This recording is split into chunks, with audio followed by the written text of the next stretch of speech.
We're here with Don, Kennedy, Albert, and Carlos. Enrique Cisneros. Enrique Cisneros. Dude, when you're famous, you're gonna go by Enrique, probably. And he did something extraordinary. What, a couple weeks ago? I think it's over a month now. It was April 23rd. And Don, are you I'm nervous just hearing the question. This is good. Are you a Jehovah's Witness elder? I am not. So my question is, how did you end up giving a public talk when you are publicly considered an apostate, quote unquote? It's a good question. I admit it. But I got a call from the talk coordinator at a congregation in Brooklyn. Very nice older brother. And he said, "Hi, Brother Albert." And he asked me to give the talk. This had happened before, because when I used to give public talks, I was not an elder.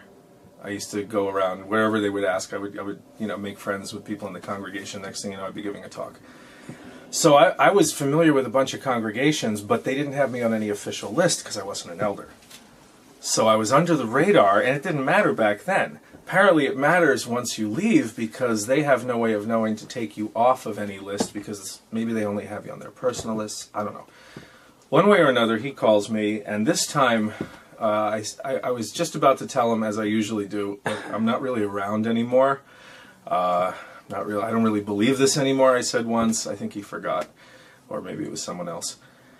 And he told me the date, and the date was April 23rd. Now, I got baptized on April 24th, 1988, and I got disfellowshipped on April 24th, 2008. And I just kind of liked that timing. It felt pretty cool. So when he asked me to give a talk on April 23rd, I realized there's not very much chance I'm going to get to do one on April 24th anytime soon. So I said, something possessed me. I just said, sure, I'll do it. And he gave me the details, and I wrote them down. I couldn't believe what I was doing. But then I kind of felt like, I think I might want to do this. And I didn't know why. I have no idea what it was that was motivating me to do it. That was my next question. What possessed you to do this? Explain the motive. Well, I thought it would be a cool thing for the, vast apostate army of thousands of people who have left and who are being shunned by family, just as a practical joke on the organization. But that doesn't really inspire me. I don't think that was really it. At first I thought that was why I wanted to do it. And then I just felt like, well, it would give me some closure. And that turned out to be what it was. I didn't realize this till afterwards. I was hanging out with Carlos and Frank, who came with me. And I realized, I feel like I'm finally done with this. Good. And then it took another couple weeks to figure out why that was. So I guess that's probably your next question. So you're doing really good interviewing yourself, man. No, this is great. But in a nutshell, it was just, apparently, once I got in there and was doing it, it felt like I was now able to remember why I was in that religion. Because I wasn't born in and locked in and trapped in like so many of my friends. I was a convert. I was an atheist who really wanted to be religious and found a group that tried to explain it logically, and they had good promotional materials and books, and I got myself to kind of go along with it. And at the time, I really wanted to believe there was a God, so I was really believing it. How old were you? 18. Oh, wow. Okay. And I wasn't experienced enough to see through the logical flaws or the logical leaps or the misrepresentations or the very clever wordings of things. I didn't have that experience at that time. And I don't think I wanted it. I think I really wanted to join a religious group. So I did. And then, I met a girl, and then that protected it, and that was the end of that. But just to get back to the point, when I was back there doing it, I felt as though I realized what it was I liked about it. And I really liked doing the performance part of it. Not so much at the doors, I was okay, but I like doing it with an audience, because I'm a musician, and that's what I had given up to be in this religion. So I think that's what I was getting out of it. to a great extent. I also like the people, of course. And You were God's trumpet. yeah, well, yeah. I Or guess, flute. I never really liked I never really liked the whole idea, though, of doing that for God. It never really sat right with me. Something in it bothered me. But anyway, out for 10 years, then I'm back in that position and remembering everything. And, I when I was making the points I was making, I was not going crazily off the beaten path. I was going a few degrees off and making some, what I thought were some important points. And I'm looking in the audience, and all the people who looked like elders were, kind of half nodding and thinking about it and trying to process what I was saying and maybe fighting, I'm not sure. And the sisters, the older sisters who've been around for a while, the serious sisters, younger or older, who were very serious, they were nodding like they've been waiting for somebody to say this for years and totally agreeing. So I realized, okay, this isn't going to last very long. And I could see some people were getting up to ask some questions. And somebody probably said, what's this guy doing? I also totally blew my cover because I had a regular Bible. And I think they're using iPads. So I looked a little freaky to begin with. But maybe some people do that. I don't know. But so anyway, I would like to ask your guest that went to your talk, Mr. Cisneros. I'm not ready yet. All right. You don't want a question? Okay. All right. I'll be ready soon. I need to fix my face.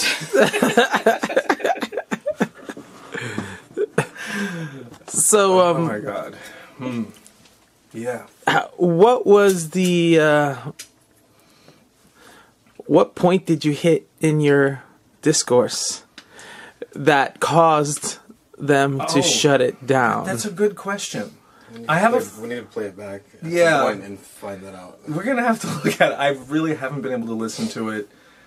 It was so disturbing psychologically to be in a room, and the other guy said the same thing. They were, for different reasons, to be in a room where you could feel the control over everyone's thinking that existed. And there was no one there controlling it. The people controlling it are not local. They're the governing body. But the elders are there. And as soon as you say things that are off of what you're expected to say, you feel that you're pushing the boundaries, at least I did, and of a control situation. And it reminded me of the fact that I was in that trap for so long. And the way I'd gotten in, I'd never really noticed it. It crept up, and even after I left, I wasn't so sure, that I hated everything about that experience. And being back was just, wow. They just completely control the people who are in that building. And it's terrifying, really. Wow. What has changed since you were in? A few things. They're all singing from iPads. They're probably very fast at looking up scriptures on the iPads, and that may have tipped them off because I was taking too long. I was at the Silver Sword. I hate that thing.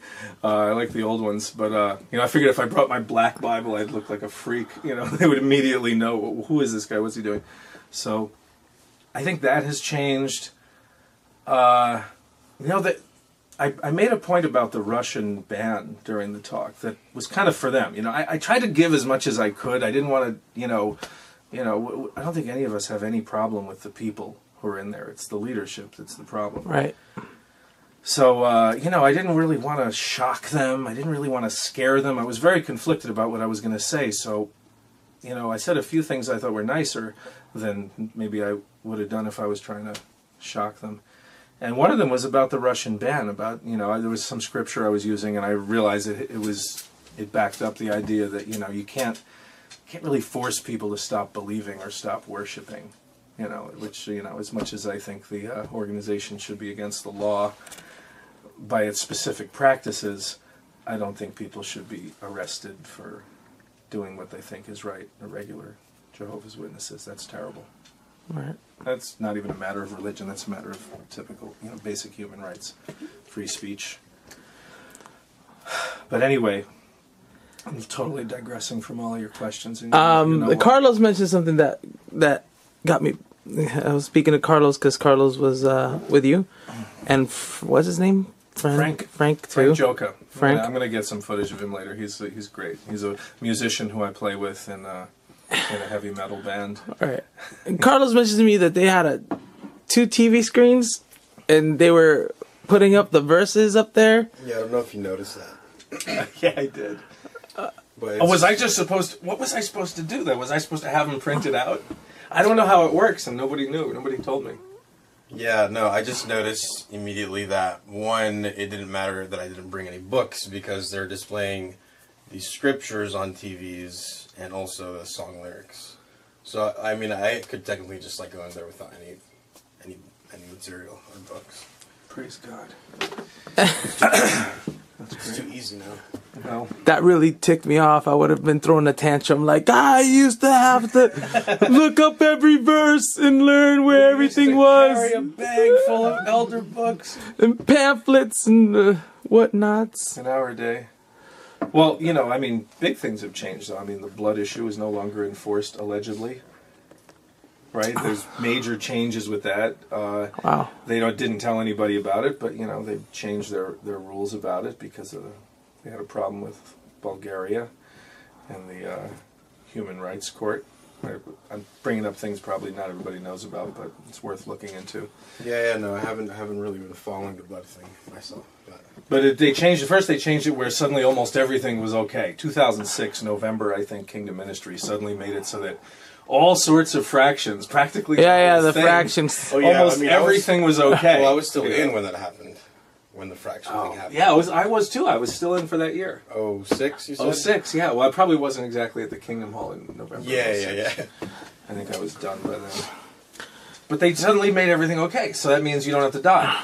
It's just you can't have it if it's all together. They first have to take it apart into all those pieces, and it's hilarious if you look at it. What verse in the Bible does that talk about? Like, do not eat blood. Fractions. But divide it up. And then it's oh, that's a different story.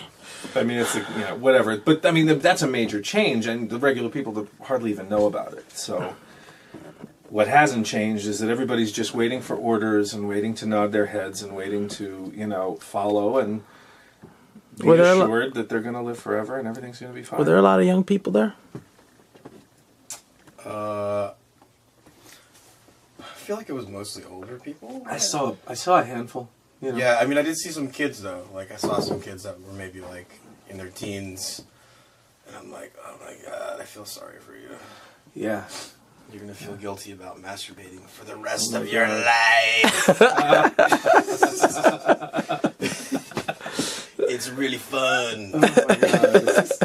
So many other things are fun too. Oh man. No, you got kicked out, man. well, it had been about 5 years for me since I actually went into a Kingdom Hall. And initially, when you asked me to go, I'm like, I was like, yeah, man, no problem. And then after, I'm like, oh, is that a good idea right now for me? I thought I would get really stressed by walking in, or like I might start like wanting to disprove something and like get into some sort of like a debate with like one of the elders, about doctrine or something. But I felt okay. It was all right. It was actually interesting to see some of the quintessential characters that you see in most congregations. Like there's always like the older single sisters that have been going to the congregation for decades, and they hand you candy. So like I sat next to one of the sisters, and she was like, after you got off, she's like, how was the candy? Yeah, like after you got off, she was like, so how was the candy? And I'm like, it was good, I liked it. So Carlos, you walked in there with long hair and a beard. You're obviously looking like a quote unquote worldly person. Yeah, it was strange. What did you experience? Well, I felt like I was on the other end of. I remember being like a ministerial servant, and you have to like take the lead spiritually or whatever. So like you gotta say hi to the guests and say hi to the studies, and be all cordial. Studies. And they were. Yeah, so I felt like I was one of the studies that I used to say hi to, like, oh, like, welcome to the Kingdom Hall. Is this your first time or whatever? Is it first time here? Here, the first taste for free. It was interesting though, because like in New York, everyone's so tense, right? So I was greeted by this really nice, younger guy. He was probably a servant or trying to be one. Because if you're greeting someone and sit them down, it's usually like a privilege, right? You're an attendant. Yeah. Being an attendant Probably. is... if they still call it that. That's what's changed. A bunch of the language has changed. They just switched a few words around. They switch out the words, but it's still... It's probably a way of knowing if there's an imposter giving public talk or something. It's like, hey, we don't call it that anymore. Or an infiltrator, It's not loose conduct. Right, now it's brazen. What is it? Did they change loose conduct to brazenness? Yeah, brazen conduct or brazen. Yeah, they changed it. That was a few years ago. You're out of the loop, bro. I feel terrible. I feel like if you would have said loose conduct, they would have thrown like the old songbook at you that they don't use. Get off the stage, talking about the history of Kidding. That's true. The religion. I think that is when I was like, okay, like whoever is a bit older here is going to start to wonder what's going on when you started talking about the history. Because yeah, that's true. I did. If there are any young servants, I guarantee that they are never assigned probably to talk about any history. I mean, I think probably they avoid it at all costs based on. I mean, if you go into it, you if you start studying their history, you eventually leave the religion. Right. Yeah, I think that's when the sirens were sounding. Probably. Yeah, that was off the cuff. I didn't really prepare well enough. The truth is, if I were what was I used to be, the school overseer? If I was still the school overseer, I would have counseled me, the brother who gave the talk, and said, you spoke a lot off the cuff and whatever came to mind, and didn't seem to really be prepared. But the truth was, I wasn't. I didn't want to prepare the talk. Half of me didn't want to give it. Yeah, I mean, you had maybe 10 kind of primary points jotted down. Yeah, I had a cool little outline, but I did it the night before, and it was because I don't like to fuck with Jehovah's Witnesses. They're happy, I want them to stay happy. I just don't like the shunning rule, which is a horrible violation of human rights and should be illegal. And I think if that was gone, let people believe whatever they want. I don't care how crazy it is, have fun. But, kidnapping families, people dying, all that other stuff. So I had, kind of two feelings about it. And the other side of it is I really love the apostate community, just wonderful people that I've met. But I don't really enjoy being active in it. That's why I don't do very much. I feel very conflicted about it, and it brings back bad feelings. I don't like the feeling of that place. It's a feeling of being, ruled by a tyranny, and I don't like it at all. So I kind of just didn't want to do it, but then I was already committed to doing it. I was like, let me just do the stupid thing. And so I went and I did it, and I said a couple stupid things, and I think they caught on. Oh, if they hadn't, there was only 15 minutes left, and by the end of it, what I was going to say was kind of heavy. So, they would have known as it was wrapping up. Well, can you share that with me? What was your... I should have written this down, but I have it in my old notes. I was going to say, it was about why submit to God's sovereignty now, right? Rulership now, and I was going to talk first about why what is God's rulership. I definitely raised some flags then, and then it was about how do we submit to God's rulership. And I was right in the middle of that, and it was starting to get troublesome. But the third part was going to be invite others to be in submission to God's rulership. And on that, I was going to say, well, what should we do? I was going to go with let your light shine, the scripture in Matthew, right? And, what is your light? And another scripture to talk about your good works. I can say what you don't want to do is bring out the dirty laundry. For example, if you were invited to a church and you really liked it, but they brought you into the back and they showed you a graveyard. And they said, oh yeah, well, this is the graveyard of people who have disagreed with us and we've killed them. Hey, would you want to join the church? Probably not. Or if they, brought you in a room and they showed you a torture chamber and they said, well, this is not, don't worry about this. This is just for when things get problematic. You'd run like hell, so I wouldn't have said it like that. But, yeah.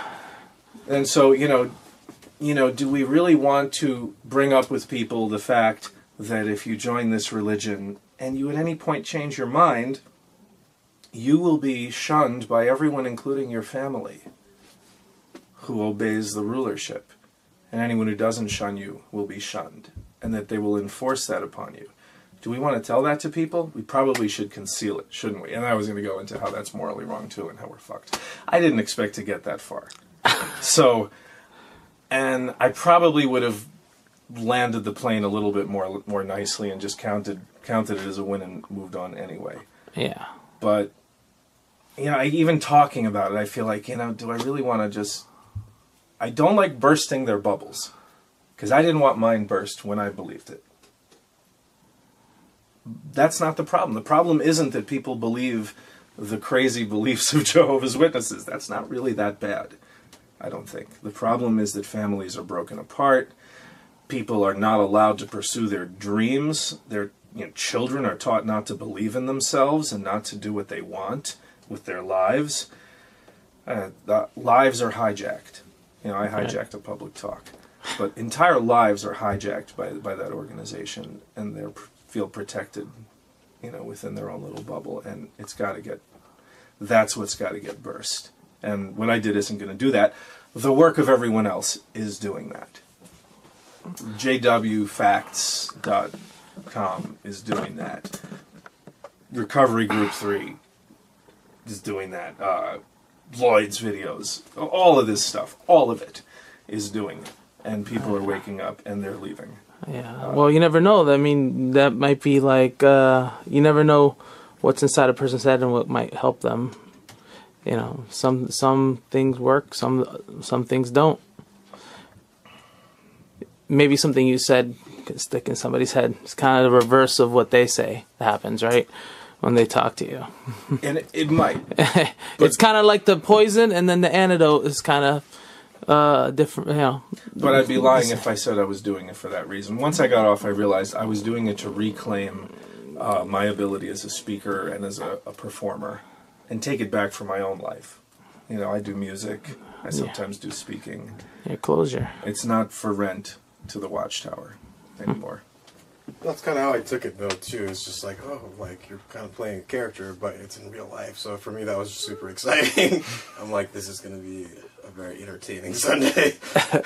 And what was your character? I was just observing, I guess. Audience just another member. fucking observer. Yeah.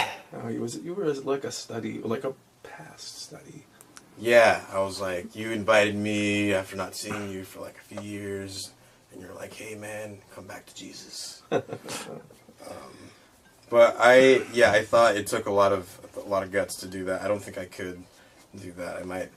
I think I would just start like laughing, or just like, I wouldn't have the patience to go through 15 minutes of that. I think I would just like pretend that I'm gonna give the speech, and then within 5 minutes I would just make a rant actually out of it and just like run out before they call the cops.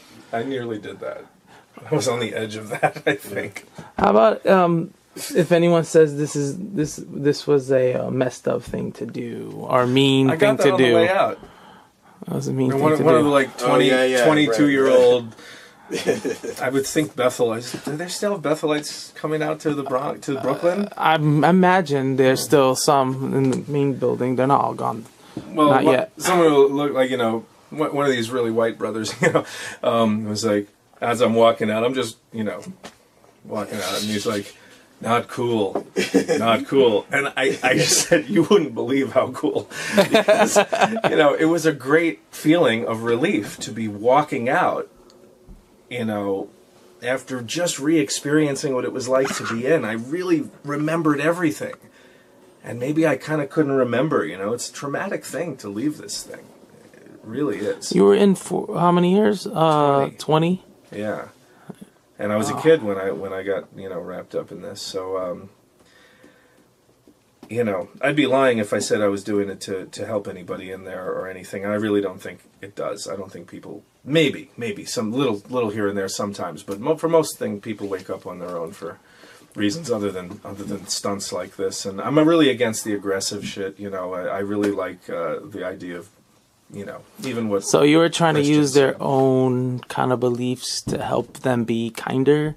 Is that how you? No, I just. Oh, it was just for you. It was a subconscious need to go back and reclaim what I think I had psychologically left there. So I think it was my own little thing. So I can't make it to be too big a deal. Also, though, if anyone complains about it, my answer is very simple: theocratic warfare. Theocratic warfare, and if you don't know what I mean, look it up. The lost.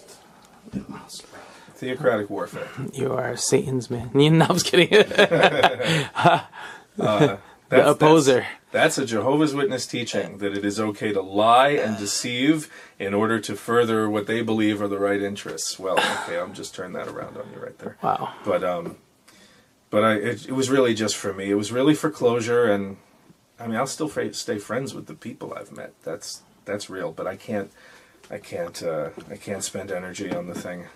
I just got to do music and move on with my life. I'm 50.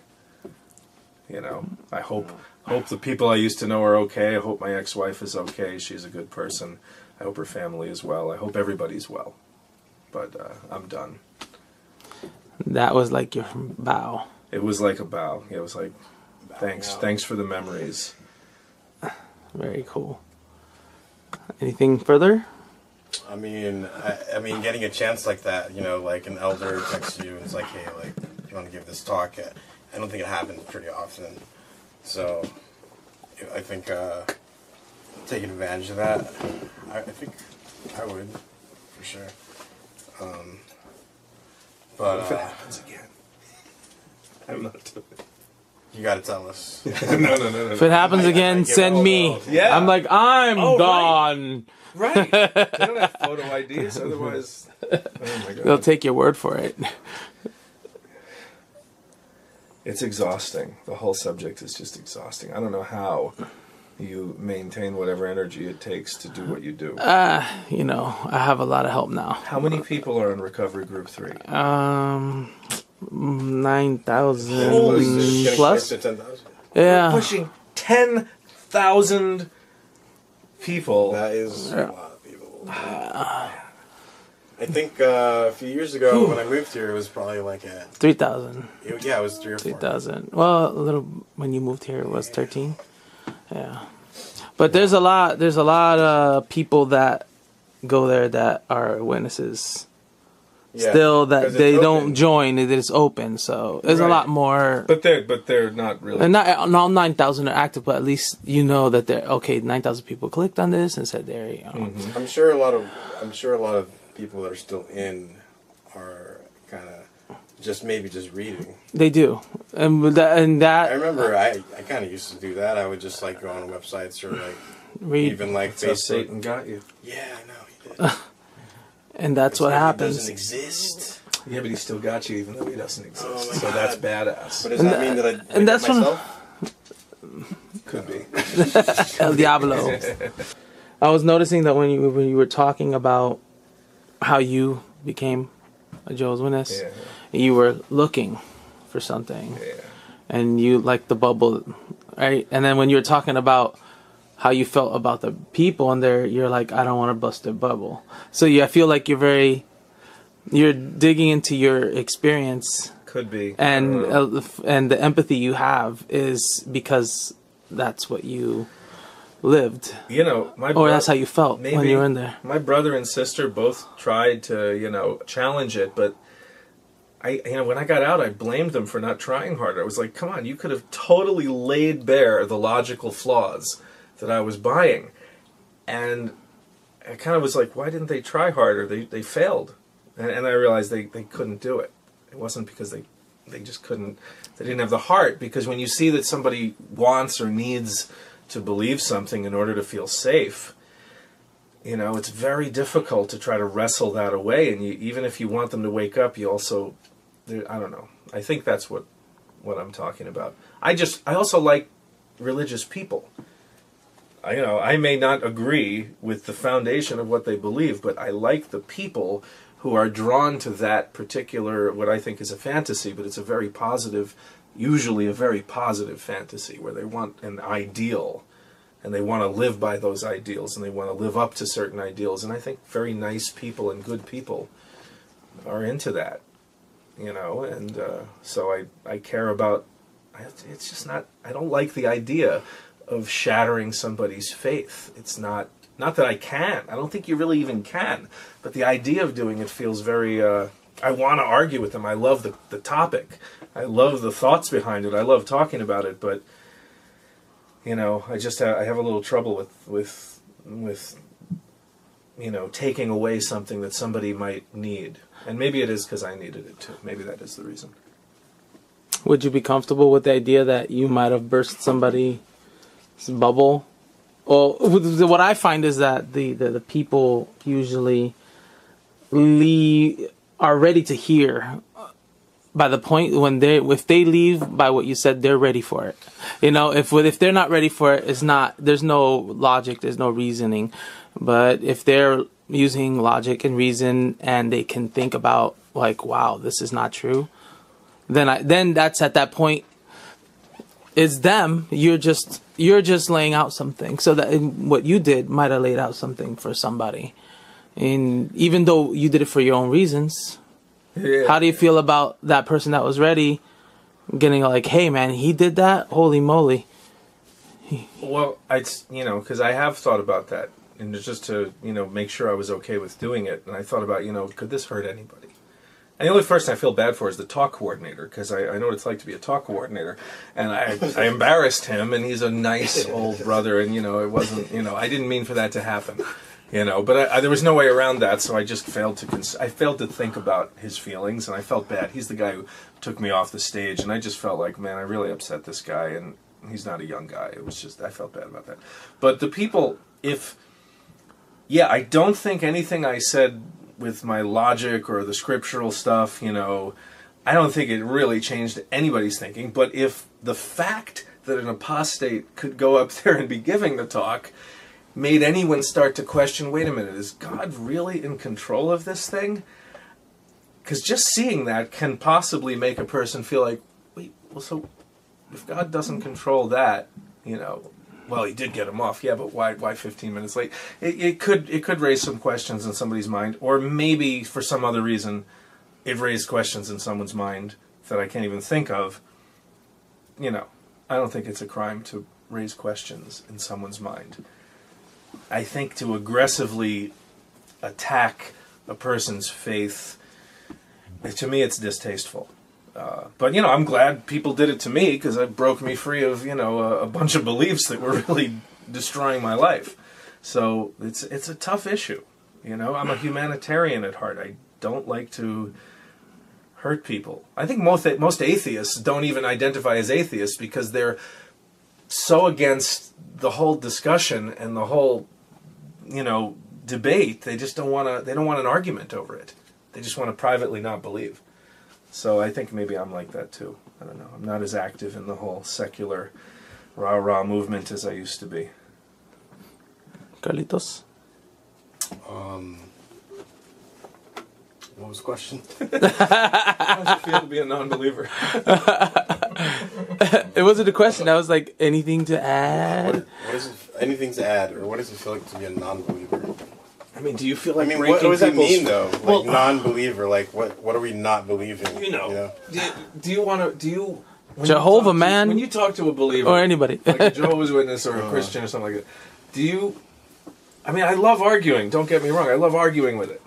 But do you want to break, if I'm a Christian, and I really believe in Jesus, or Jehovah, or any of it, do you want to shatter my illusion? I used to want to. I think when I first exited, like the idea of saying something maybe that would shatter this person's entire belief system, I wanted to, but then I think that people are just going to reach that conclusion or that door and go through it when they want to or need to, and maybe they never will. I don't know, but I just think it's not, like you were saying, like the aggressiveness is something I can't really get with anymore, at least, because I used to kind of I felt like just I felt like anytime I saw the carts that they have in the subway, I want to just topple it over, and be like, well, I thought your God was a God of prophecy. Why didn't you tell you I was about to do that, huh? But now I'm just like, it's toned down. Now you're like chill, and you're like, hey, cart people. Man, like, I was gonna go with signs and stand right next to them with signs saying, here's what they really believe, and just to add and film it and all that. Yeah. I just never did it though. It doesn't feel good. I don't know why. I don't think it helps either side. Maybe like if you're that aggressive, but especially like if you're the person being aggressive, the aggressor. I don't think it helps. Probably makes it worse. You just feed into that complex too of like, we're the truth.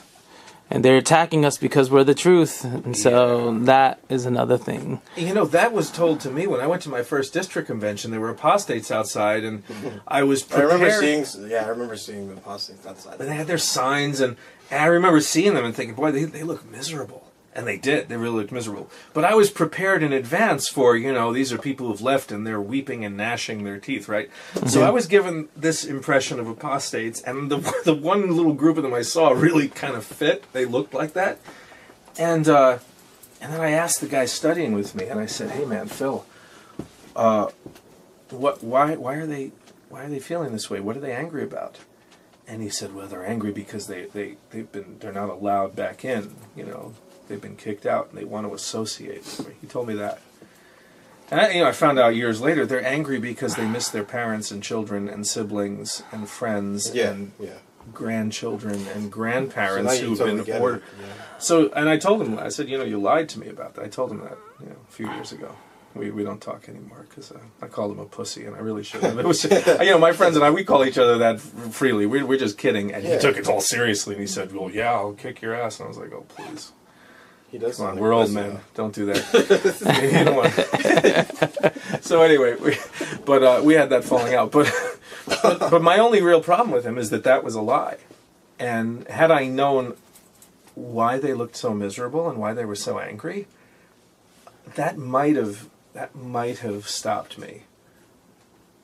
If somebody had plainly said up front, the people who've left are shunned by their believing relatives that stay, and they're ordered by, it was a top-down order. If somebody had laid that, out clearly for me, it's hard to imagine how I'd have been able to go along with it. And maybe I would have. I wanted a religion maybe, but they lied about that. It was, no, they're angry because they miss being allowed to be, they're spiritually dark. Now, bullshit. They're angry for very real human family-related reasons. All right. Anyway, I'm getting all negative here. So what lies in the future for DKA? Music. Is this Jehovah's Witness thing over? Yes. Do you think? Yeah, I'm done. You're done? I don't have energy for it. Awesome. I'll call in another 20 years. We'll see how it's going. I think the organization's coming down. Once again, welcome. Our guests especially. And let's give our attention to Brother Damon Albert as he develops a theme for us. Why submit to God's rulership now?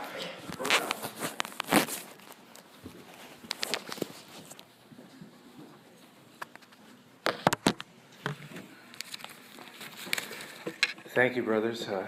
It's a little tough finding the place. I was running at the last minute, and appreciate you having me here. It has been a long time. So I just want to say it's good to be back for today. Today's theme is very straightforward. Why submit to God's rulership now? There's no beating around the bush with this one. It's very, very direct. And it asks the question, and for many of us it might seem almost like not much of a question, like, well, if we could rattle off reasons in our heads right now of why we've chosen this course in life. Thank you. Very considerate. Oh, I'll try not to knock it over into the sound equipment. This has happened. So, we're going to take a closer look at it. And we're going to look at it through an interesting set of eyes. Now, we don't like to judge each other's spirituality. We shouldn't do that. We know only Jehovah can read hearts. And this is just, when we're reading the Bible and we read a character, we can't help but think, where is this person spiritual? I mean, we can think of some really dismal cases. Bad kings, Judas Iscariot, people who didn't seem very spiritual but who weren't evil, perhaps the slave who buried the mina. But we think of great examples like Jesus and Peter and Moses and the many, many legends of faith in Hebrews 11. So I'm just going to say a name, and I want you to just let it happen in your head. Just think of wherever you naturally place the spirituality of this Bible character.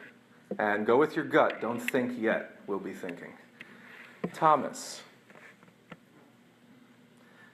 You know, we don't talk about Thomas very often, do we? Well, let's open our Bibles to John chapter 11. The water. Okay, John chapter 11. Beautiful Kingdom Hall. It's really a great job. All right, so we're in John 11. Are we used to the silver sword yet, us old timers? In John 11, we're not going to read the verse that we may have been expecting to read. When we think of Thomas, who do we think of? The doubter. Thomas was doubting. And if we know a little bit about Thomas, we know that he had a lot to say. And sometimes he said it before thinking. We think of Peter that way too, with fondness. These people spoke from their heart, and sometimes in their heart they just would say, this doesn't make sense. So Thomas was the one who said, I don't care what you say to apostles of Jesus. I need proof. We know the story. We don't even have to read that part. So, if we don't think about it, we might get the impression that Thomas was a person without faith. And indeed, Jesus said, happy are those who don't have to see, and they still believe. And they are happier. They do a lot less thinking. But those of us who lean towards the Thomas side of things are not quite rejected by Jehovah or Jesus. Let's look at this. It's John 11 and verse 16.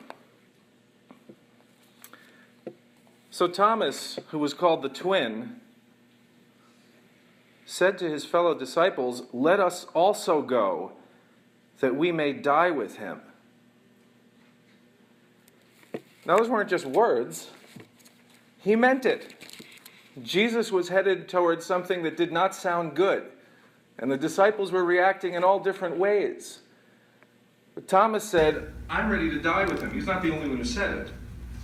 But when someone says, I'll be there, I will hold your hand, I will die with you, that's an expression of love. Thomas was willing to die with Jesus literally then and there. That's where he wanted to go.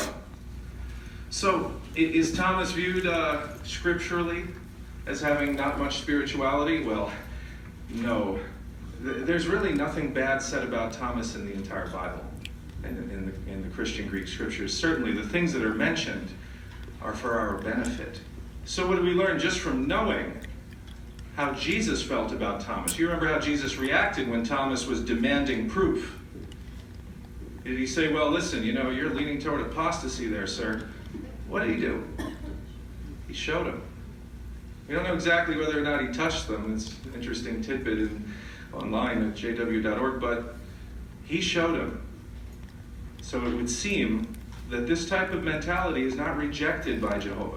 Well, we're going to need that because we can easily think that we have everything together.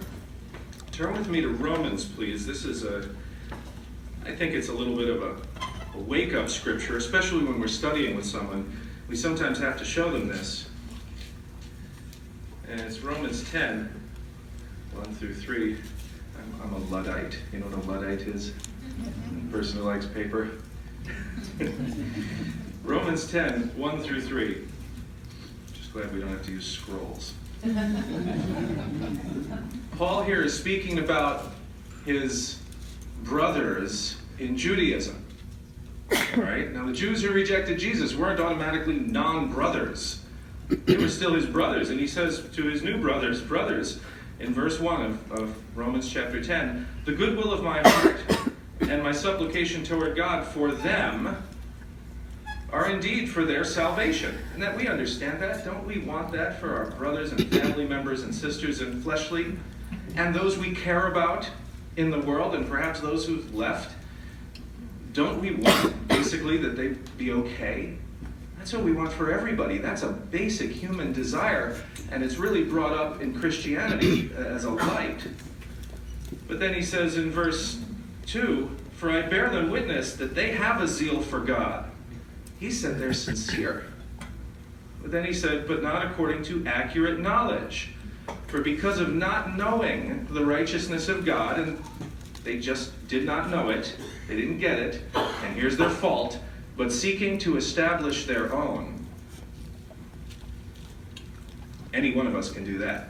We can be in an argument with somebody, and we may have the right argument, but we may just get a little defensive. And when we're defensive, we don't hear anything. So for seeking to establish their own, he says they did not subject themselves to the righteousness of God. And then he gets to his point. He says, for Christ is the end of the law.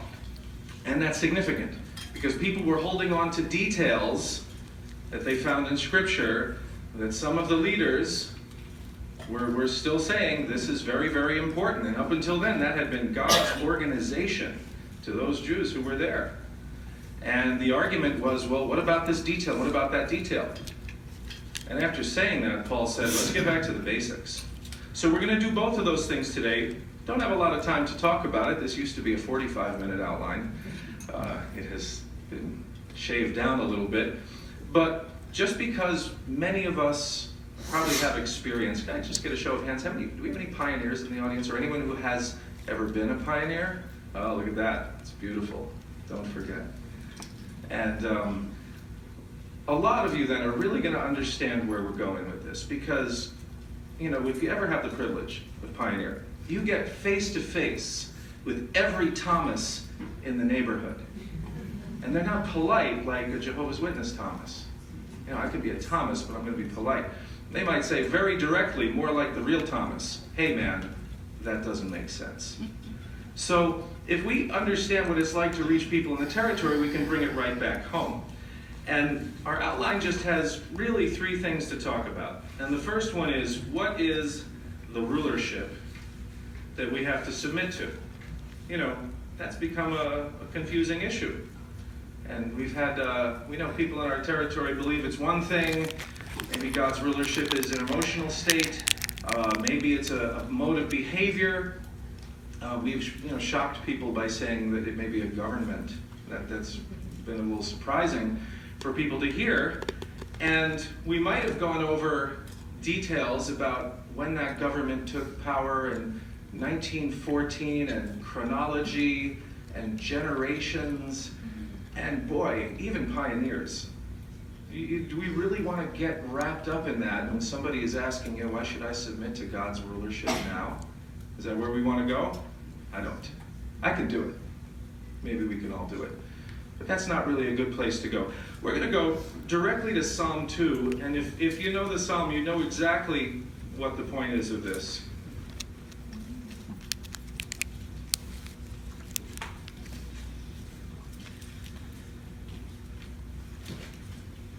We have a song about this song, right? Kiss the sun and the sky. You know the song. It's a good song. Okay. And I don't want that. Okay. So in Psalm 2, verse 2, it says, the kings of the earth take their stand.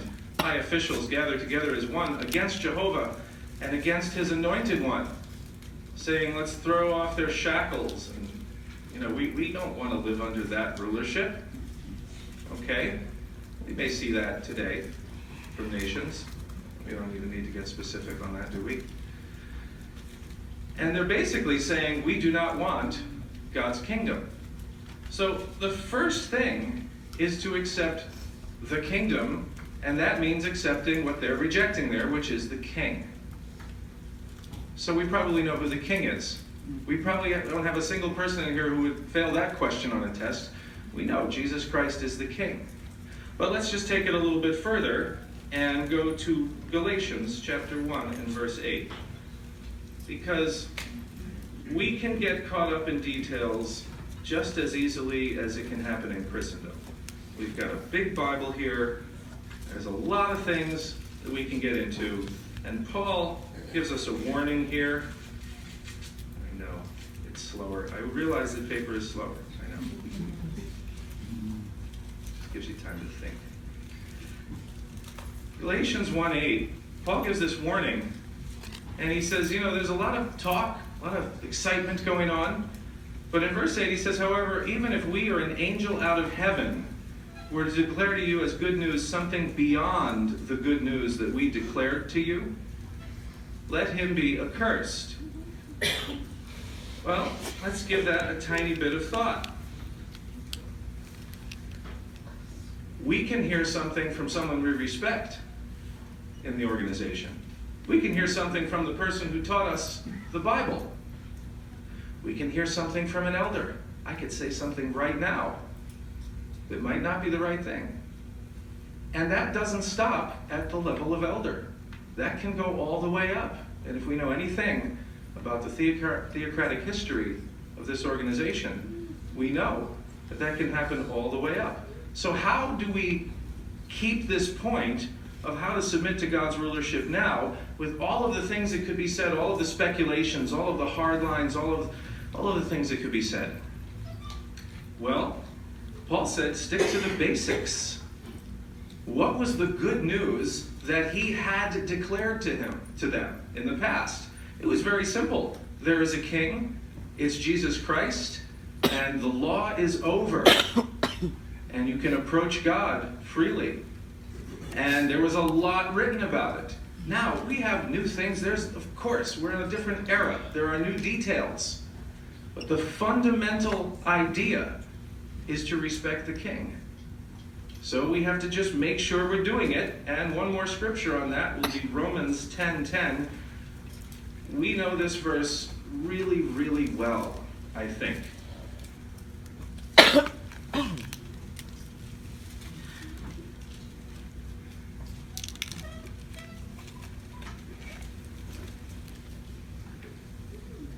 We especially know verse 13, but in verse 9, he says, if you publicly declare with your mouth that Jesus is Lord and exercise faith in your heart that God raised him up from the dead. Notice these are very basic things.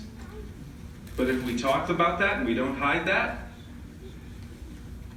then we can make a public declaration for salvation.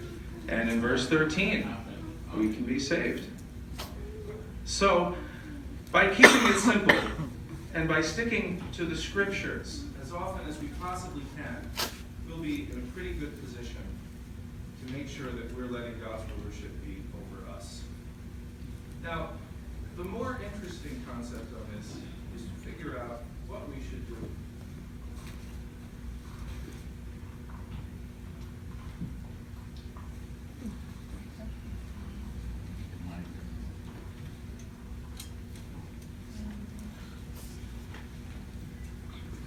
Very sorry. There's an emergency.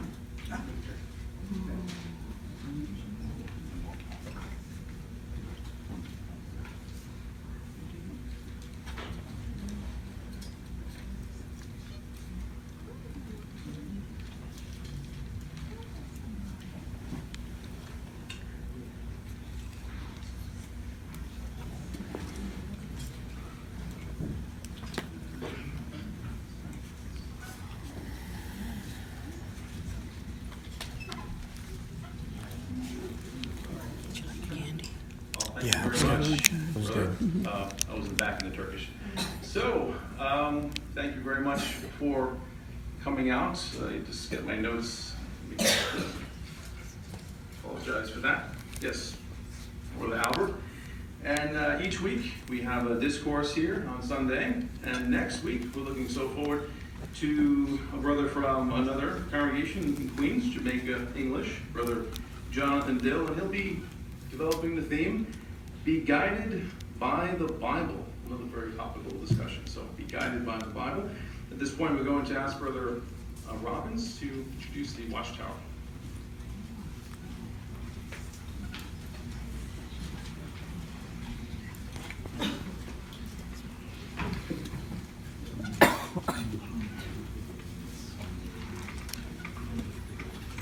Welcome you to our discussion of the Watchtower. We apologize. Well, they give a guy to get a copy of the Mona Lisa. A sophisticated man of a switch, get off without a hitch, according to the speech. Yeah, you can just like it. It's a fiasco. It's right from the get-go. It's a puppet show. It's a fiasco. Got a guy who make it look the sky is green. Political machines, they know the audience is slow. They'll show a little show, and everything will go like they planned. It's a fiasco. It's right from the get-go. It's a puppet show. It's a fiasco. I'd like to know why they're all so gullible, easily confused and corruptible, susceptible and also predictable. Candidates for the next big fiasco.